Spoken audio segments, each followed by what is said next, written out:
सगळ्यांचे स्वागत। मराठी माणसासाठी सगळं काही बाजूला ठेवून एकत्र यावं लागेल ही उद्धव ठाकरे यांची भूमिका आहे असं खासदार संजय राऊत यांनी म्हटलंय। मनसेच्या संदर्भात सकारात्मक पाऊल टाकायला हरकत नाही ही भूमिका पक्षप्रमुख उद्धव ठाकरे यांची मनसे आणि दिलसे आहे असंही वक्तव्य राऊतांनी केलं।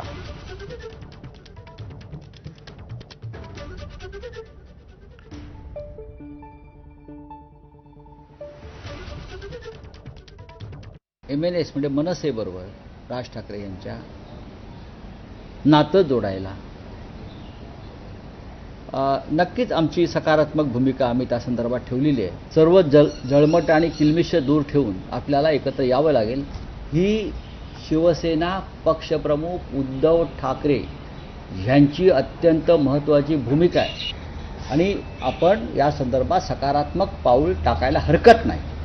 ही भूमिका एकदम मनसे आणि दिलसे भूमिका आहे। मराठी माणसाचं अहित होता कामा नये तीच माननीय बाळासाहेब ठाकरे यांना मानवंदना ठरेल।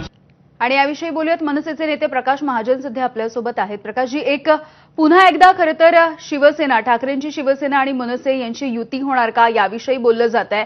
मागच्या वेळेला सुद्धा उद्धव ठाकरे यांनी स्वतःहून पुढाकार घेतलेला होता आणि आता संजय राऊत यांनी सुद्धा हे वक्तव्य केलंय की मनसे आणि दिलसे इच्छा आहे युतीची। नाही, पण मला हे कळत नाही की संजय राऊत सरकार एवढा मुरब्बी राजकारणी अशा चर्चा प्रसार माध्यमासमोर कसं करू शकतो। प्रसार माध्यमासमोर चर्चा करून अशा युती होत नसते। संजय राऊतच्या मनात एक खंत आहे की शिवतीर्थावर कॉफी चहा चांगला होतो आणि ते त्यांना प्यायला आजपर्यंत नाही बोलावलं। संजय राऊतनं स्वतःहून जावं राजसाहेबांकडे आणि याच्यावर चर्चा करावी। प्रसार माध्यमात काय चर्चा करतात। हा, संजय राऊतला ही भीती वाटत असेल की राजसाहेबांकडे ते गेल्यावर त्यांची गाडी कदाचित फोडली जाईल तर त्यांच्या गाडीचं रक्षण करण्याची जबाबदारी मी घेतो। प्रसार माध्यमातून अशा युतीच्या चर्चा होत नसतात हे संजय राऊतला सुद्धा माहिती आहे। संजय राऊतनेही मोकळ्या मनाने या विषयी जाऊन राजसाहेबांना भेटावं। प्रकाशजी, मागच्या वेळेला जेव्हा ही चर्चा सुरू झाली खरं तर त्यावेळेला आधी उद्धव ठाकरे मेळाव्यामध्ये बोलले, त्यानंतर स्वतः राज ठाकरे यांनी जी मुलाखत दिली होती पॉडकास्टमध्ये तेव्हा सुद्धा त्यांनी अशा पद्धतीचं वक्तव्य केलं होतं।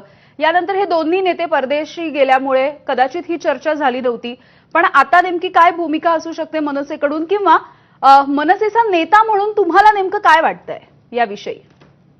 मला काय वाटतं प्रसार माध्यमासमोर बोलणार मला काय वाटतं माझे नेते मला विचारतील तेव्हा सांगा। ज्या पॉडकास्टचा संदर्भ बोलला जातो त्या पॉडकास्टमध्ये राजसाहेबांनी फक्त 2-3 वाक्य अशी बोलली होती की महाराष्ट्राच्या हितासाठी मी माझा कुठलाही वैयक्तिक अहंकार ठेवणार नाही। हो, ही भूमिका आज सुद्धा यांची आहे। ठीक आहे प्रकाशजी, धन्यवाद तुम्ही बोललात, तुमची प्रतिक्रिया दिलीत यासाठी।